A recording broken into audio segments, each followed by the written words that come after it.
بسم اللہ الرحمن الرحیم۔ السلام علیکم ورحمۃ اللہ وبرکاتہ۔ حدیث نبی صلی اللہ علیہ وسلم ہے، ایک اعرابی پریشان حال بال بکھرے ہوئے رسول اللہ صلی اللہ علیہ وسلم کی خدمت میں حاضر ہوا۔ اس نے پوچھا، یا رسول اللہ بتائیے مجھ پر اللہ تعالیٰ نے کتنی نمازیں فرض کی ہیں؟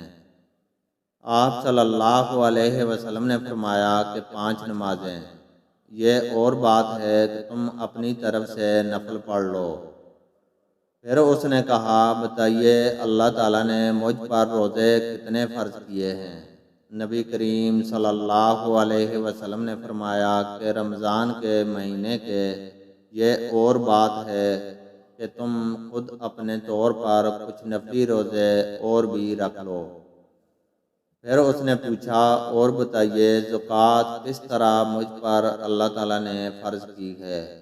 آپ صلی اللہ علیہ وسلم نے اسے شرع اسلام کی باتیں بتا دیں۔ جب اس اعرابی نے کہا، اس ذات کی قسم جس نے آپ صلی اللہ علیہ وسلم کو عزت دی، نہ میں اس سے جو اللہ تعالیٰ نے مجھ پر فرض کر دیا ہے کچھ بڑھاؤں گا اور نہ گھٹاؤں گا۔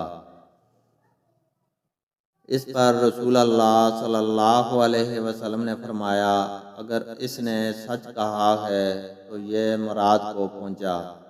آپ صلی اللہ علیہ وسلم نے یہ فرمایا کہ اگر سچ کہا ہے تو جنت میں جائے گا۔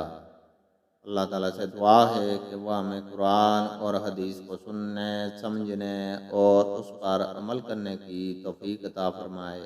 آمین۔